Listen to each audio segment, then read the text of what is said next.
मी तुम्हाला जनतेला आवाहन करतो आणि तुम्ही आलात माझं भाषण ऐकतायत समोरच्या माणसांना विनंती करेल भाषा थोडी शांतता ठेव माझा बी विचार आहे तू आणि मी एकाच गाडीतले आहे आपण सगळ्यांनी शांततेने विचार ऐकावा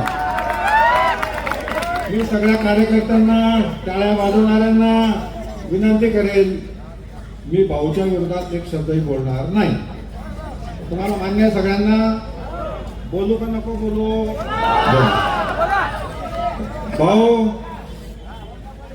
भाऊ तुम्ही जे मोठे झालात त्या माझ्या मुलीच्या पावसाळ्यामध्ये माझी साधना आली त्या दिवसापासून तुमच्या घराचा काय पालक झाला तुम्हाला मान्य करावा अगोदरचा इतिहास बघा आपण काय होते आज कुठे आहात भाऊ अनेक विषय मांडण्यासारखे आहेत विषय इतके आहेत पण पुढच्या लोकांनी माझ्याकरता आणले नसेल डॉक्टर साहेब असतील यांनी माझ्याकरता काही विषय ठेवले नाही पण मी इकडून तिकडून जाणून काही ना काही विषय आणतो आपण ते शांततेने ऐका कोणी टाळ्या वाजवू नका मी सांगतो त्याचा गांभीर्याने विचार करा नुसता विचार करू नका तर आपल्याला 20 तारखेला ह्या सगळ्या कारणाचा परिणामाचा दुष्परिणामाचा विचार करून खोडपे सरांना मतदान करा ही विनंती करण्याकरता मी तुमच्यासमोर उभा आहे मार्केटं तोडलीत लोकांची घरं तोडलीत तिथपर्यंत ठीक आहे पण लोकांची मनं सुद्धा तुम्ही तोडलीत हो भाऊ तुम्हाला सगळ्या महाराष्ट्रभर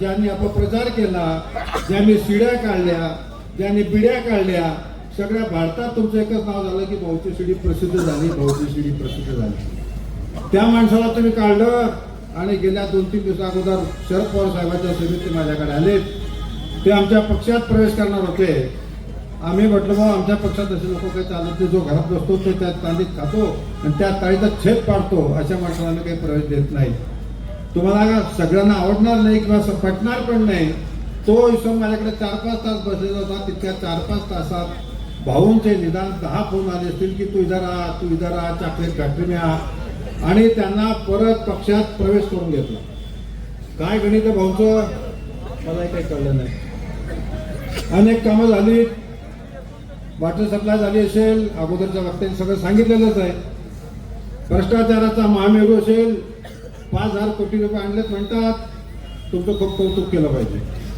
5,000 कोटीमध्ये किती कमिशन मिळालं असेल 10%, 5%, 15%, 20% काही ना काही तर मिळालं असेल ना कुठे गेले ते पैसे हा भाऊ आपला हात का विकास हो आणि समोरचं गेट दिसतंय या गेटला नाव होतं राजमहल नदीचं ज्या दिवशी पहिली नगरपालिका आम्ही हारलो आणि ते जिंकले त्यांनी बाबूजींना फोन करून सांगितलं की बाबूजी ही चौकट ही गेट आपल्याला नडते दादासाहेबांचं नाव मी दुसरीकडे बसवून देईन आपण दुसरीकडे पुतळा करू झाला का पुतळा नाव बदलवलं का वसंतराव नाईक साहेबांचं चौकाला नाव देऊन टाकलं 30 वर्षापासून त्या बंजारा समाजाची मतं घेतात त्यांना बंजारा का बंजारी हे कळलं नाही अजून ते म्हणतात बंजारी ओ बंजारी म्हणजे मालदाबाडी वगैरेच्या भागात राहतात ते बंजारी आहे खडकीला राहतात लिहाला राहतात मानखेड्याला राहतात ते बंजारा आहे तुम्ही वसंतराव नाईकांचा चौक दिला त्या चौकाच्या ठिकाणी दुसरं काहीतरी आणून ठेवून दिलं पवित्र कार्य केलं तुम्ही माझं त्याबद्दल बोलणार नाही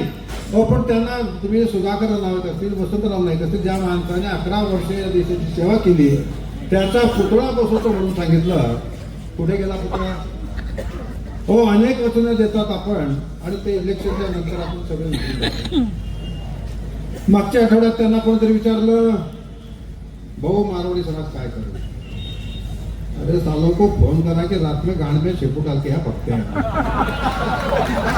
सच्ची बोला अच्छा आदमी के पास बोला मैं गलत बात नहीं करूंगा किसके साथ प्रयोग करायचा काही रिकाम तो भाऊच्या मनात कसं असेल किंवा नसेल ते म्हणायच नाही कोणीतरी दिली उभारी कच्च्या कानाचे भाऊ सकाळी सकाळी व्यापाऱ्यांना फोन हॅलो आना है बैठना है वो संभालना है वो चूड़ा बांटना है व्यापारी आले मनीषला सुद्धा फोन केला व्यापारी नात्याने आले दुसरं असं आहे की ते सुद्धा त्यांच्या पक्षात अजित पवारांचे कार्यकर्ते असल्यामुळे ते पण आले सगळे लोक व्हिडिओ फिरवतात अजित पवार आला मनीष आला अरे आला तर तो त्या पक्षात आला त्याचे विचार वेगळे 19 तारखेला माझा वाढदिवस होता त्या दिवशी मी डिक्लेअर केलं होतं की आम्ही सगळेचे सगळे शरद चंद्रजी पवार साहेबांबरोबर आहोत मनीष आमच्या बरोबर नाही, काका पुतण्याचं भांडण चालू आहे.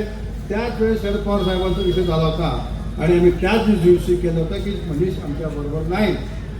काय केलं मनीष दादाने येऊन गेल्या 12 महिन्यात मनीष दादांजवळ किती कार्यकर्ते आहेत, कोण आहेत, त्याचा लेखाजोखा मला करायचं नाही. आमचं नातं जरूर असेल, बाबूजींचा पोरगा तो जरूर असेल. बाबूजींची तब्येत बरोबर नसल्यामुळे बाबूजी या राजकारणाच्या ह्याच्यातून खूप लांब चालले गेले. बाबूजींना तुम्ही मदत केली, आम्ही तुमचे आभार मानतो. केली त्यांच्या कामाकरता. मी सुद्धा 5-7 वेळा त्यांच्या घरी गेलो.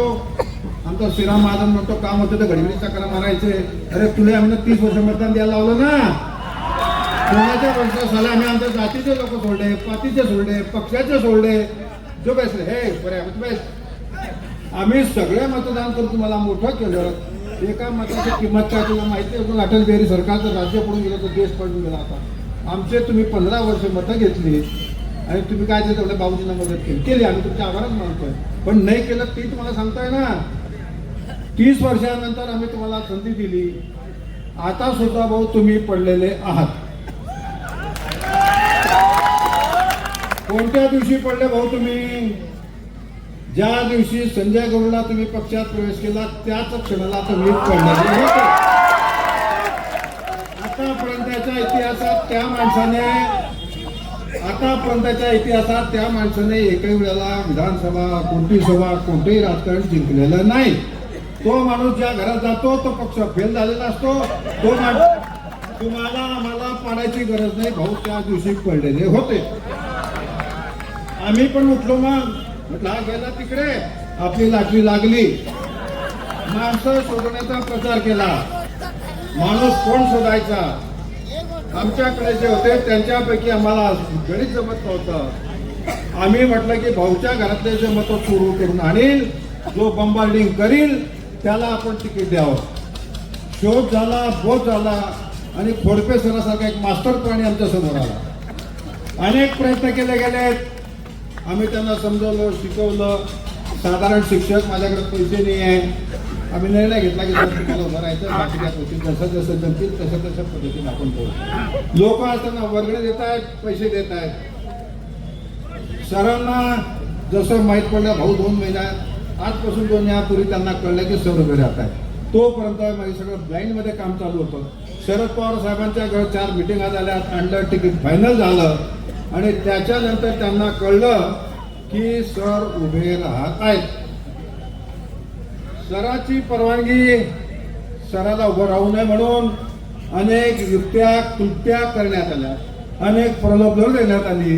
अनेक जे 2-4-5-5 हजाराचे लोक नसतील त्यांना 5-5, 2-2 कोटी रुपये कबूल केले. त्या पक्षाला मदत मागा, त्या पक्षाचं तिकीट मागा. माझ्याकडे सुद्धा 3 लोक आलेत, आम्हाला तिकीट द्या. मी म्हटलं बाबा तुझ्याकडे पैसे नाही, काय नाही, किती लागतील? म्हटलं 5 कोटी रुपये. तो माणूस माझ्याकडे 100-100, 500 रुपयाकरता फिरत होता. तो माणूस म्हणजे 5 कोटी आणून देतो, 25 लाख रुपये माझ्याकडे 5.5 कोटी आहे. म्हणजे 25 लाख कुठे गेले असतील? कमिशन मध्ये गेले. तर 5 कोटी रुपयातून अशा लोकांना त्यांनी तयार केलं की तिकीट मागा. अनेक श्रेष्ठींवरती मुंबईला सांगितलं खोडके सर काय आहे, काय त्याचा जो तो उभा राहणार नाही. पानी पिलाने का है, पे क्या है पानी, हमको पानी पिलाने का है भैया. अनेक प्रकार युक्त्या कृत्या केल्यात.